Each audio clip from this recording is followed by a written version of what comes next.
नमः सिद्धेभ्यः।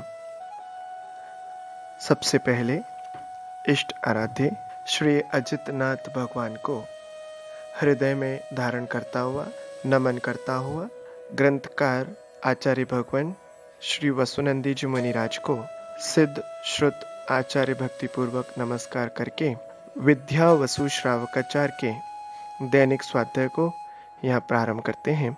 आज सम्यक दर्शन का विषय पूर्ण करने के लिए उसको पुण्य का हेतु कहा।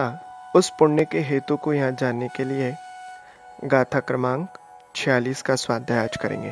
तो पहले उच्चारण, बाद में उसका अर्थ।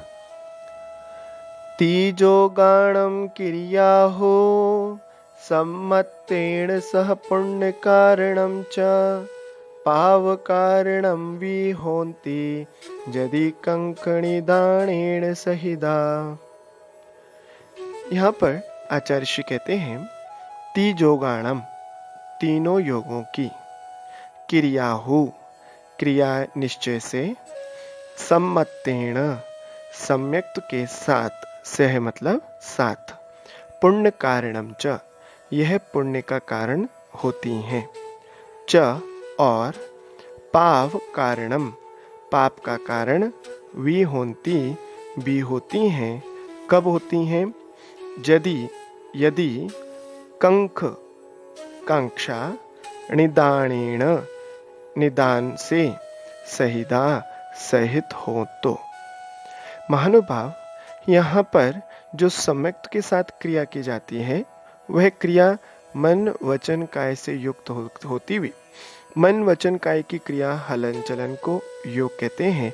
उन तीनों योगों के निमित्त से जो भी क्रिया हो रही है, द्रव्य क्रिया, भाव क्रिया, वह सभी क्रियाएं यदि सम्यक्त के साथ हैं, सम्यक्त से युक्त हैं, वह सम्यक्त का बाना ओढ़े हुए हैं, तो वह क्रिया हमारे पुण्य का कारण होती है, पुण्य को देने वाली होती है। वह पुण्य का आश्रव करती है, पुण्य का बंध करती है। इस तरह से वह सम्यक तो हमारे लिए पुण्य का कारण हो जाता है। लेकिन यहाँ पर आचार्य श्री सावधान करते हुए कह रहे हैं कि ऐसा नहीं कि सम्यक के साथ यदि आपकी तीनों क्रियाएं हो रही हैं तो वो सदैव ही पुण्य की क्रिया होगी, वह पुण्य को देने वाली होगी। यदि उस सम्यक से युक्त होकर वह तीनों योग की क्रियाएं यदि कांक्षा और निदान से सहित हैं तो वही क्रियाएं पाप का कारण बन जाएंगी।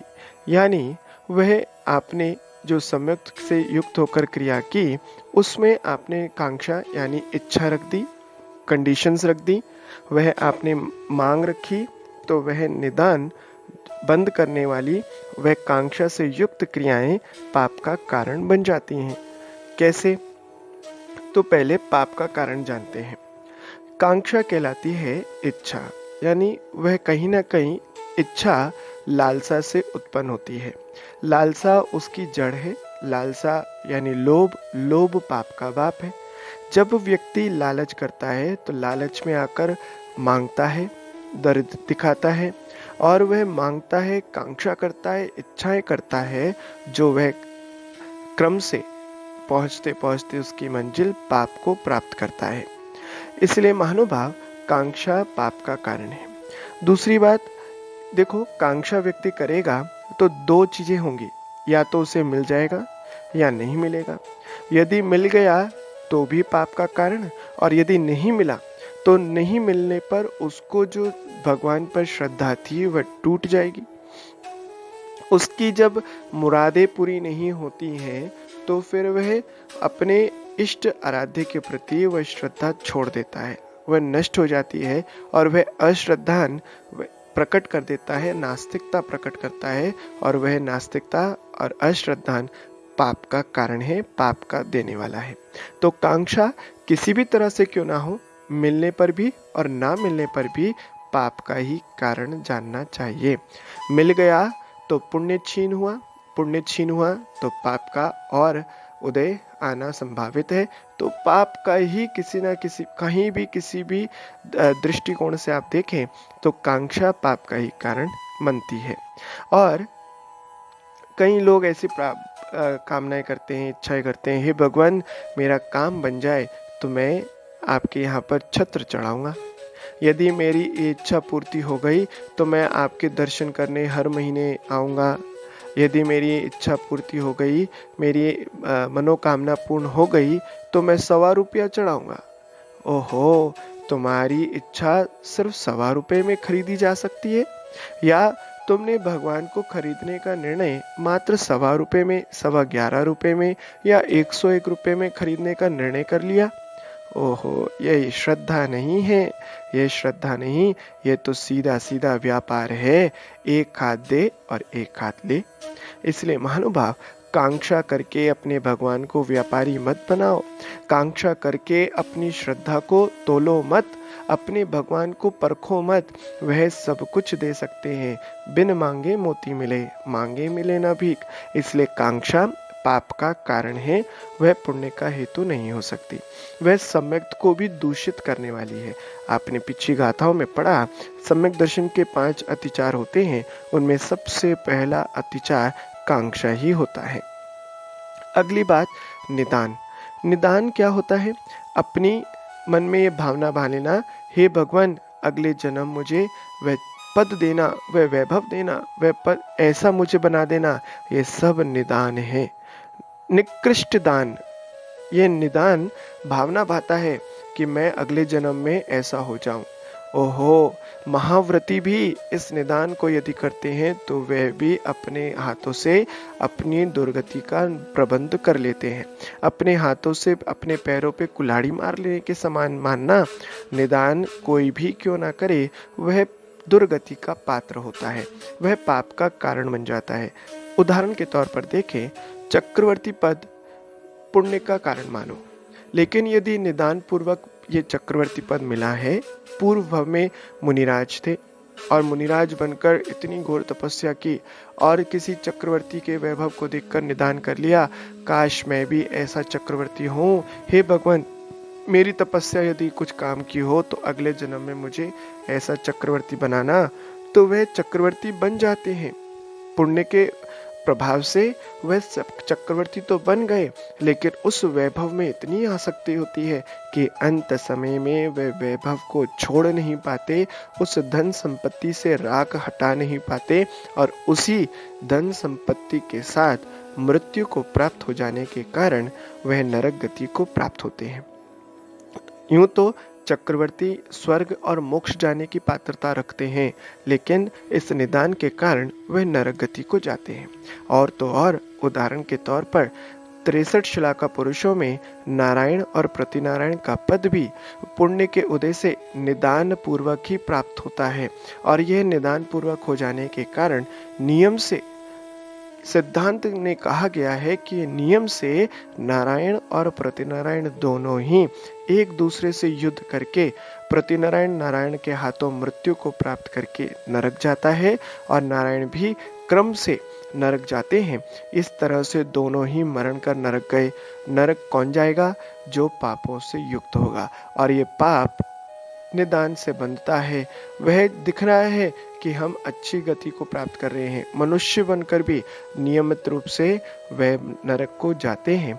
इसलिए महानुभाव, ये सम्यक दर्शन बिना कांक्षा निदान आदि दोषों से रहित होता हुआ यदि होता है, मन वचन काय से युक्त होता है, तो उस मन वचन काय से युक्त क्रिया पुण्य का कारण होती है और उनसे रहित ये क्रियाएं पाप का कारण बन जाती हैं। महानुभाव, इस तरह से आप लोगों के लिए एक संदेश यहाँ पर दे रहे हैं कि जीवन में जब भी मिले तो अच्छा सोचो, अच्छा बोलो, अच्छा करो। ये सब मिलाकर पुण्य का कारण बन जाता है। अच्छा सोचो यानी मन की क्रिया, अच्छा बोलो यानी वचन की क्रिया, और अच्छा करो ये तन की क्रिया है। आप लोग जिनवाणी में पूजन में पढ़ते हैं, मन में हो ऐसो वचन उचरिए, वचन हो ऐसो तन सो करिए। ये पंक्तियां केवल लिखने के लिए नहीं और केवल पूजा के लिए पढ़ने के लिए नहीं, इसको जीवन में उतारने का भी पुरुषार्थ करें तो आपके जीवन में पुण्य ही पुण्य होगा। और ये पुण्य सातिश्य पुण्य होता हुआ मन और वचन की और तन की क्रियाएं जब एक में एक हो जाती हैं तो वह जीव मायाचारी से रहित हो जाता है, और मायाचारी से रहित सम्यक दृष्टि होता है, और वह सम्यक दृष्टि निश्चित ही ऊर्ध्व गति को प्राप्त करता है, सदगति को प्राप्त करता है, और निश्चित अपने चरम और परम लक्ष्य यानी सिद्धालय को प्राप्त हो जाता है। सम्यक दृष्टि जब मन वचन काय की क्रिया को एक में कर लेता है तो उसके जीवन में मायाचारी नहीं होती, और मायाचारी नहीं होना ही पुण्य का कारण बन जाता है। सारी बात का निचोड़ इतना सा है, पूज्य गुरुदेव हमेशा बताते हैं पुण्य क्या है। जितनी भी संसार में अच्छाइयां हैं वह सब पुण्य है, और बुराई क्या है, पाप है। तो जितनी भी संसार में बुराइयां दिखती हैं वह सब पाप का कारण माने, और जितनी भी अच्छाइयां दिखती हैं वह पुण्य का कारण माने। निर्णय आपको करना है। इस गाथा में इतना ही समझना है। आगे अगली गाथा में अब सम्यक दर्शन के 8 अंगों का वर्णन चलेगा। उसको सुनते हैं, उसको पढ़ते हैं। पहले गाथा का उच्चारण। गाथा क्रमांक 47। ऋसंगिद कंकिदं च णिव्वि इग्गिच्छ मूढदिट्टुवैवहीणं ठिदिकर्णं वत्सलं पहावणाय 8 अंगाणि। सीधा सीधा से इसमें सम्यक दर्शन के 8 अंगों का नाम वर्णन किया है। ऋसंगिद यानी निशंकित, च और कंकिदम यानी निकांक्षित, णिव्वि इग्गिच्छ यानी निर्विचिकित्सा, मूढ़ दिट्ठी इसके साथ अ लगा के अमूढ़ दिट्ठी हो जाएगा। अमूढ़ दिट्ठी यानी अमूढ़ दृष्टि। आगे कहा अव्विहणम यानी उपबृहण उपगोहन, ठिदिकरणम स्थितिकरण, वत्सलम वात्सल्य, पहावणा प्रभावना य और 8 अंगाणी ये सम्यक दर्शन के 8 अंग जानना चाहिए। महानुभाव सम्यक दर्शन के मूल भेद कर सकते हैं दो भेद करने से सम्यक दर्शन में स्वाश्रित और स्वपराश्रित दोनों यहाँ पर सम्यक दर्शन के अंग ले सकते हैं। स्व आश्रित में पहले 4 अंग जो निशंकित, निकांक्षित, निर्विचिकित्सा और अमूढ़ दृष्टि हैं, ये स्व आश्रित है, यानी अपने पर निर्भर है, अपनी अंतरंगन भावना को लेकर चलते हैं। ये स्व पर आश्रित दूसरे प्रकार के जो भेद हैं वह सम्यक दर्शन के 4 अंग शेष अंग वह लेना चाहिए। उपगोहन, स्थितिकरण, वात्सल्य और प्रभावना। कैसे? उपगोहन, स्थितिकरण, वात्सल्य, प्रभावना ये चारों अंग दूसरों से निर्भर होकर भी चलते हैं और स्वयं को भी निर्भर लेकर चलते हैं। उपगोहन अपने भी होते हैं, अपने दोषों को छुपाना नहीं, अपने पाप को छुपाना नहीं, पुण्य को छुपा कर रखना, अपने अंदर आई हुई बुराइयों को निकालकर अलग करना। और पराश्रित होते हुए उपगोहन किसी धर्मात्मा के गुणों को छुपाना नहीं और बुराइयों को छुपाकर उसको धर्म में लगाना। स्थितिकरण किसका करेंगे? स्वयं का भी करते हैं और मुख्यतः से सामने वाले का करते हैं जो धर्म से च्युत हो रहा है। वात्सल्य अपने लिए भी है लेकिन उससे ज्यादा उस सामने वाले के लिए वात्सल्य होता है, धर्मात्मा के प्रति वत्सल भाव होता है।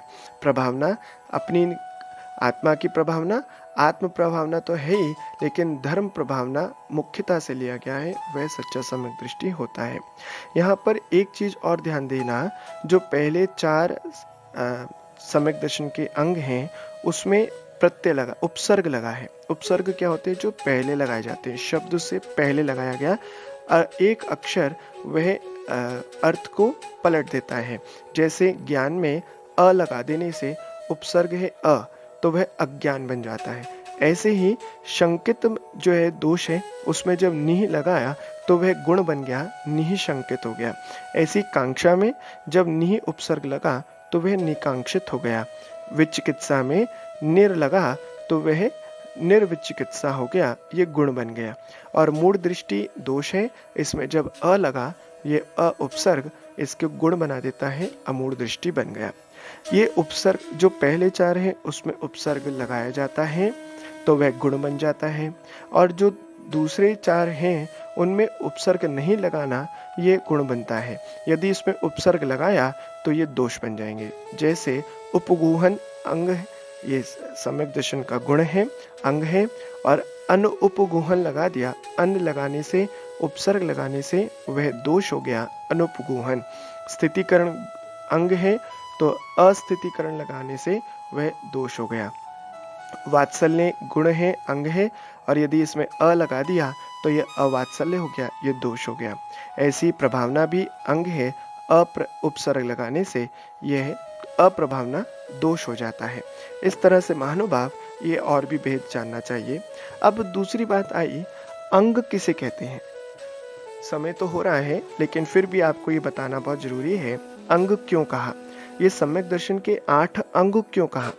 जीव विज्ञान यानी बायोलॉजी के अकॉर्डिंग अगर बात करें तो वह एक विशिष्ट कार्य करने वाले उक्तकों के समूह को अंग यानी ऑर्गन कहते हैं। साइंस कहता है जो कोई विशेष कार्य करने वाले होते हैं उन उपांगों को, उनको अंगों को कहा गया है।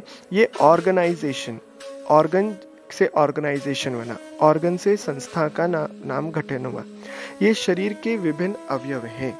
ये अवयव जिस तरह से शरीर को एक पूरा अंग रूप देते हैं, एक गठन करते हैं, उस अलग अलग अवयवों के समूह को शरीर कहा है। ऐसे ही सम्यक दर्शन के ये 8 अंगों के समूह को सम्यक दर्शन निर्दोष कहा है। ये सम्यक दर्शन के अंग हैं, उसके पूरे शरीर का निर्माण करते हैं। इनको यहाँ पर हम लोगों ने समझा, जाना, लेकिन निशंकित किसे कहते हैं, निकांक्षित किसे कहते हैं, अलग अलग इनकी परिभाषा क्या है, यहाँ पर अभी नहीं बताएंगे, क्योंकि पूज्य आचार्य श्री ने इन सभी गाथाओं को, इन सभी अंगों को स्वतंत्र गाथाओं के माध्यम से परिभाषित किया है। तो हम लोग वहीं पर इनको अलग अलग रूप से समझेंगे। आज इस सम्यक दर्शन के 8 अंगों को हम लोगों ने समझा और 8 अंगों के नाम समझे, और उन सम्यक दर्शन की क्रिया को पुण्य क्रिया और पाप क्रिया में भेद करके उसको समझने का पुरुषार्थ किया। आज बस इतना ही। सम्यक दर्शन के इस विषय को और आगे लेकर कल हम लोग फिर स्वाध्याय करेंगे।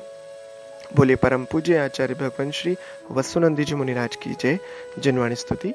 जिनवाणी के ज्ञान से सूझे लोकालोक, सो वाणी मस्तक धरूं सदा दित हो दोग। हे जिनवाणी भारती तो हे जपो दिन रैन, जो तेरी शरणा गहे सो पावे सुख चैन। 9 बार नमोकार मंत्र।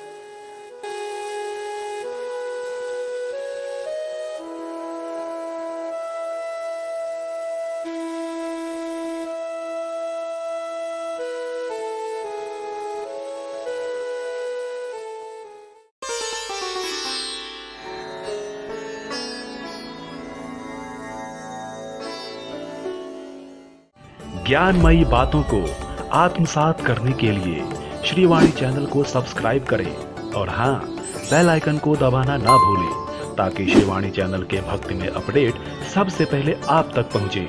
जय जिनेंद्र।